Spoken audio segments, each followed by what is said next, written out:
Assalamualaikum warahmatullahi wabarakatuh. Hari ini saya akan membuat video tentang uji beda nilai pretest dan posttest pada kelas kontrol. Nah, untuk melakukan uji beda terdapat dua sampel. Jika datanya normal, maka dilakukannya uji parametrik dengan uji Pirat test. Jika data tidak normal, maka dilakukannya uji non-parametrik dengan dilakukannya uji Wilcoxon. Di sini terdapat sampel penelitian, yaitu terdapat rumusan masalah. Yang pertama, apakah penggunaan video efektif untuk meningkatkan hasil belajar biologi?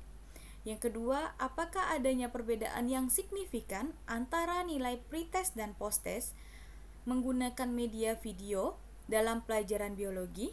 Yang ketiga, apakah media video berpengaruh secara signifikan pada hasil belajar peserta didik pelajaran biologi? Nah, kita kembali ke SPSS.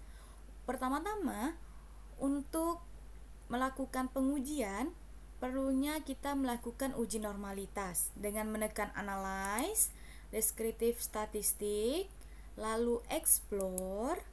Nah, di sini terdapat tabel explore, adanya pretest kontrol, posttest kontrol karena kita melakukan sampel di kelas kontrol.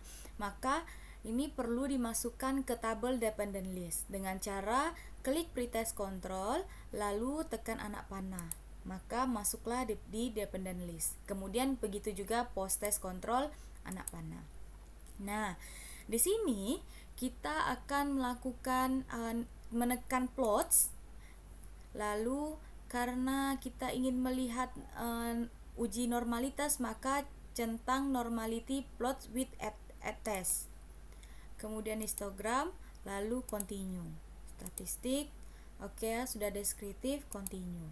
Nah, di sini lalu menekan oke. Nah, di sini sudah keluar output dari uji normalitas yang sudah kita ujikan tadi. Di sini ada test of normality-nya. Jika data lebih kecil atau kurang, maka menggunakan Shapiro-Wilk. Jika data lebih, maka digunakannya Kolmogorov-Smirnov. Karena sampel itu 30 di bawah 50, maka kita gunakan Shapiro-Wilk. Nah, oke.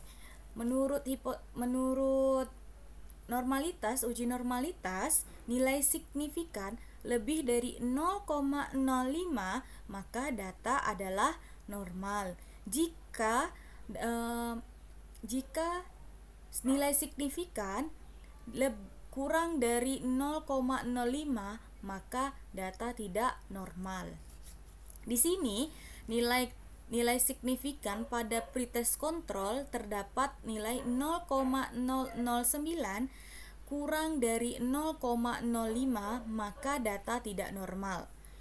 Lalu posttest kontrol juga 0,018,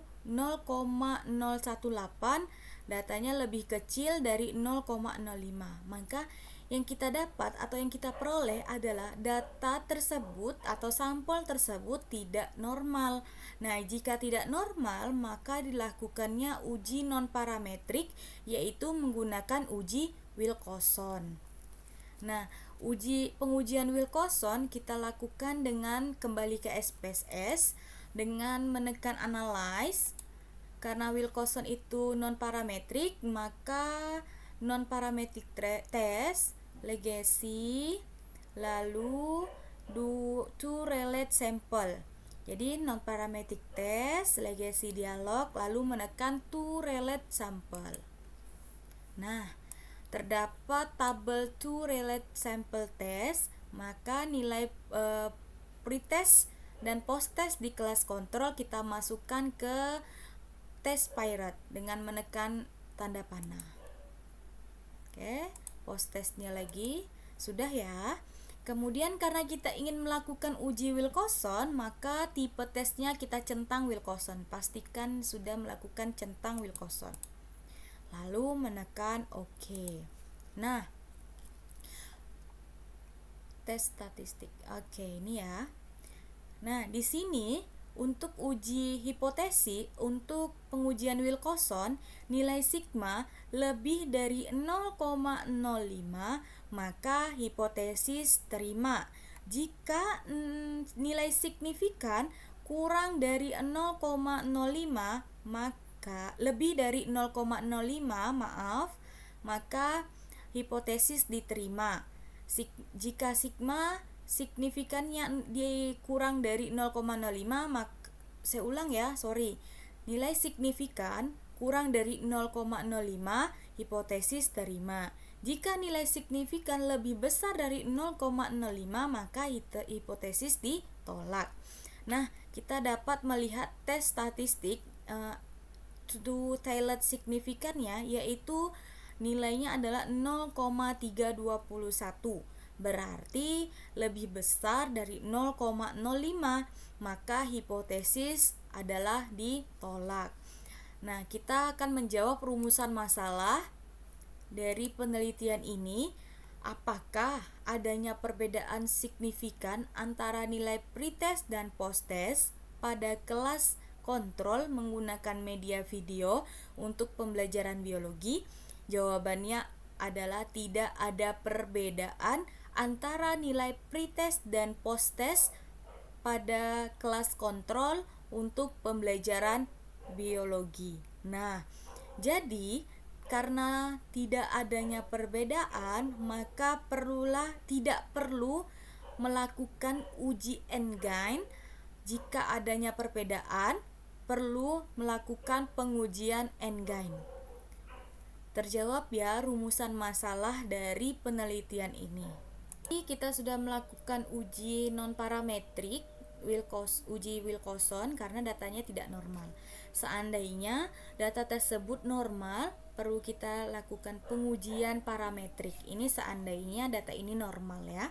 Dengan menekan analyze, lalu compare means, lalu pirate sample t-test. Di sini sudah ada tabel pirate sample t-test. Pretest kontrolnya kita masukkan ke variabel dengan menekan anak panah. Posttestnya juga menekan anak panah, lalu oke. Nah, di sini sudah ada tabel pirate sample t-test dengan nilai signifikannya sebesar 0,356, lebih besar dari 0,05, maka hipotesis adalah tetap ditolak. Nah, jika seandainya tadi uji parametrik pirate sample t-testnya itu diterima, bukan ditolak, diterima ya, maka perlu kita melakukan pengujian N-gain. Nah, N-gain ini memiliki rumus, yaitu N-gain sama dengan skor post-test dikurang skor pretest dibagi dengan skor ideal dikurang skor pretest. Nah, kita kembali lagi ke SPSS. Nah, N-gain ini menekan dengan transform compute variable. Nah, ini kita reset terlebih dahulu. Target variabel yang pertama, kita melakukan rumus paling atas, skor post-test dikurang skor pretest. Skor post-test dikurang pretest. Ya. Post-test dikurang pretest. Lalu kita tuliskan di sini post. Nah, karena target variabel ini tidak boleh dispasi, maka dengan berbantuan underscore tulis kurang underscore lagi, lalu pretest. Nah, sudah ya. Lalu kita menekan atau mengisikan di tabel numeric expression dengan post-test control, tanda anak panah ini masuk ya di numeric expression, lalu kurang, lalu pretest control masukkan anak panah, lalu oke. Nah, di sini sudah ada tabel N-gain-nya post kurang pre. Lalu kita memasukkan atau membuat skor ideal. Skor ideal itu sebesar 100 dikurang skor pretest. Dengan menekan transform compute variable, lalu ini kita reset. Nah, ideal underscore lagi kurang pre. Nah, lalu yang numeriknya ideal ini kita tekan 100 karena ideal tadi itu 100 dikurang dengan pretest kontrol masukkan. Lalu oke. Di sini sudah ada ideal kurang pre ya tadi ya, kurang underscore. Lalu, nah, tadi rumusnya itu adalah skor udah terdapat skor ini dikurang dengan ideal pretest. Maka pos kurang pre dibagi ideal kurang pre. Transform compute variable, lalu kita reset lagi. Pos kita tulis target variabelnya n-gain. Nah, sudah ya. Yang ini pos kurang pre dimasukkan, dibagi atau tanda anak panah, garis miring bukan tanda panah, dibagi dengan ideal kurang pre dimasukkan. Oke. Nah, di sini sudah menghasilkan hasil dari rumus n-gain pada sampel pretest dan posttest di kelas kontrol. Nah, seandainya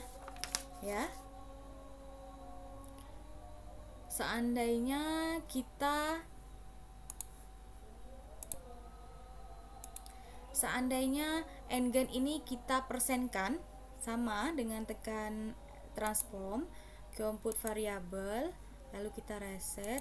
Ini kita tulis n-gain persen. Kenapa dihapus tadi ya? n-gain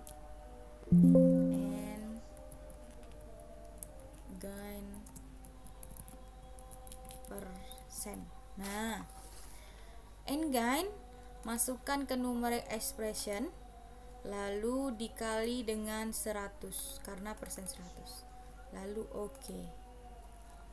Di sini sudah ada n-gain persen. Nah, untuk melakukan deskriptif dalam ideal, skor ideal tadi, maka dilakukannya analyze, kemudian deskriptif.